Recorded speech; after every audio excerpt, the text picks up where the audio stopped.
Want help to grow your business? Download BRiN, the world's first business advisor in your pocket. To find out more, visit BRiN.ai or search the App Store today.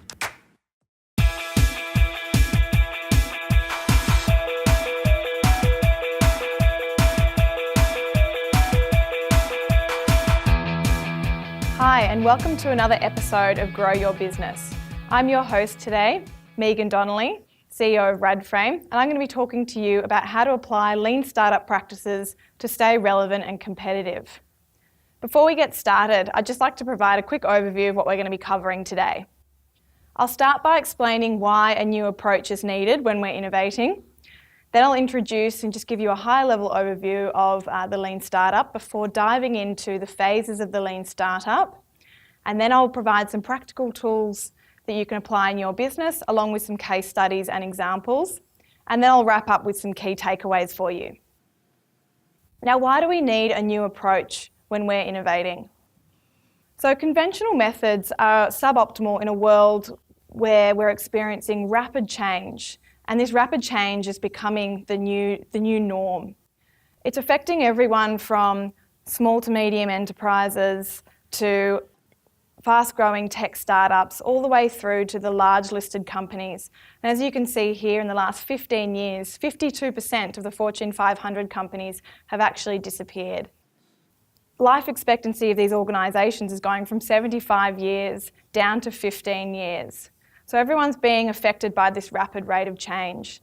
And businesses that are able to thrive in this new environment are the ones that are going to be able to learn how to constantly evolve and adapt to take advantage of the new opportunities that emerge from the change instead of falling victim to it. Now, conventional methods of running and starting a business usually involve no trial and error. You normally spend several weeks building a 60-page business plan in stealth mode, so behind your desk, in an office, isolated from our customers.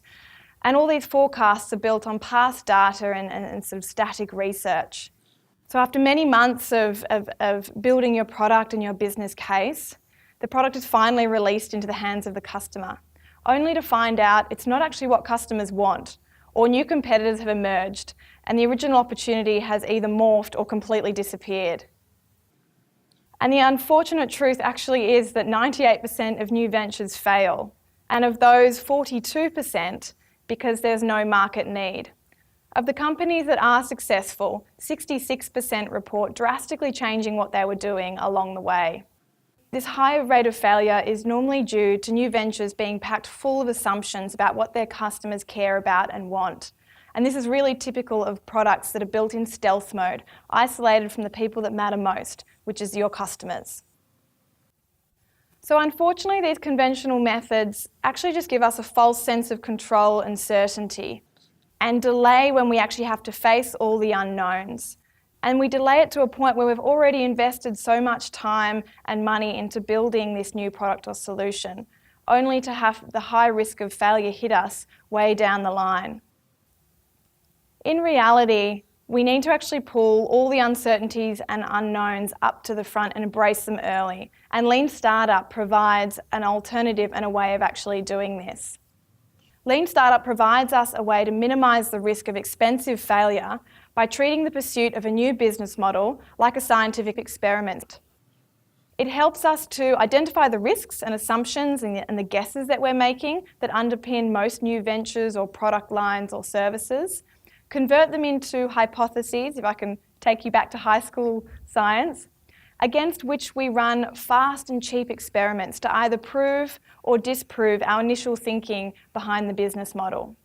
It really encourages trial and error, but making sure that we move through those trial and error learning loops really early and when it's cheap and quick to do so. It's also an advocate for testing early and often with our customers, so we can quickly move to a must-have solution. At the heart of the Lean Startup methodology is really this question of what is the quickest, cheapest thing I can do to learn the most about my riskiest assumptions. So now that I've given you some context and a high-level overview of the Lean Startup, I'd like to introduce you to a bit more detail and look at the different phases of the Lean Startup. The Lean Startup consists of 4 iterative phases that really help us to systematically de-risk our business model so that we minimise wasted resources and maximise how quickly we get our product to market. The 4 phases are problem solution fit, product market fit, optimise and scale. You're probably familiar with optimise and scale, especially if you're already running a business. And the problem solution fit and product market fit are probably quite new concepts for you, but I'm about to run you through these in a bit more detail to bring them to life. In problem solution fit, we're really looking to understand the problem that we're solving, the frequency that it's experienced at, the impact, who experiences it, before we start worrying too much about the solution. Once we really understand that problem in depth and in a really sophisticated way, then we're ready to test whether our solution and a number of variations around that solution actually match that problem. We borrow a framework from design thinking known as the double diamond. Now, I'll talk about design thinking a little bit later, but all you need to know now is that it's a complementary methodology to Lean Startup. It shares many of the same principles, but it does give us an extra set of tools and emphasis on understanding our customers really intimately and really holistically in these early stages, because it's really critical to designing a really desirable solution later on. So the double diamond is a visual representation of when we're diverging and when we're converging. They're 2 very different mindsets. So when we're going broad, we're really exploring and pulling on our lateral thinking capabilities.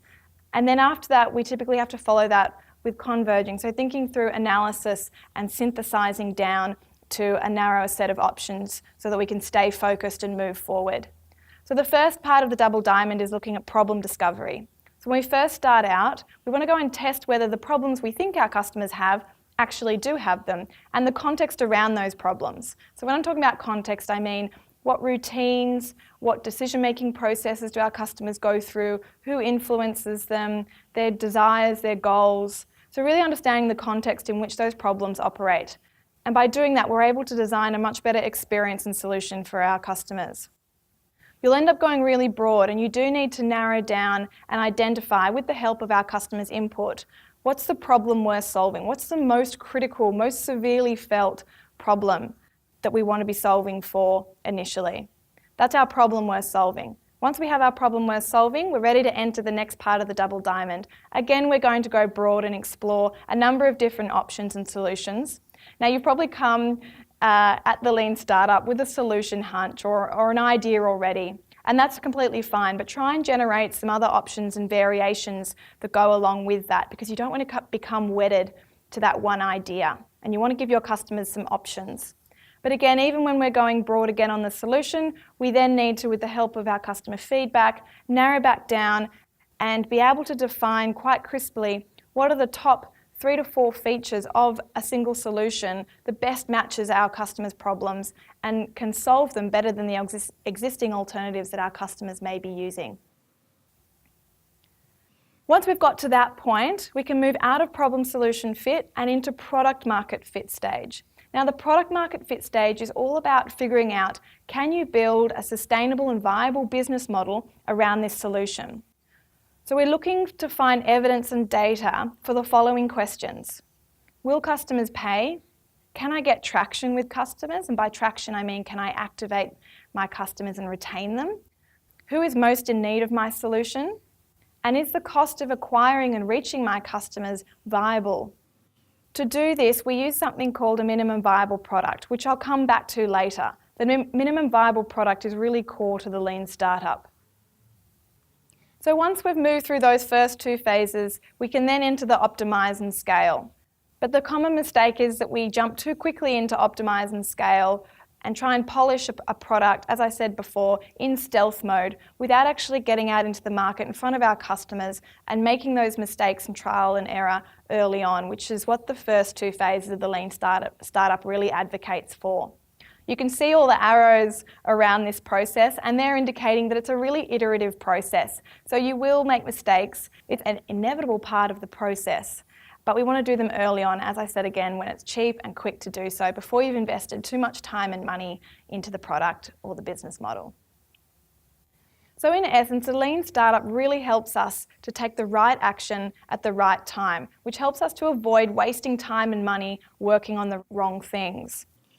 To achieve this, we need to be able to constantly be identifying and ranking our most risky assumptions and guesses that we're making that underpin our business model. These are the assumptions that, if proven wrong, the rest of the business model crumbles as a result. To do this, I'll leave you with 3 sets of criteria that really help us to rank these assumptions from most risky to least risky. The first criteria is impact. And that's really looking at what happens if this assumption I'm making is wrong. As I said before, does the rest of the business model crumble? And that's why understanding the problem and who has that problem is our starting point in the lean startup. Number 2 is uncertainty. So how confident are you that this assumption is right? You may be able to rely on past experience or past data to help you understand whether what level of certainty you have around whether this is correct or not.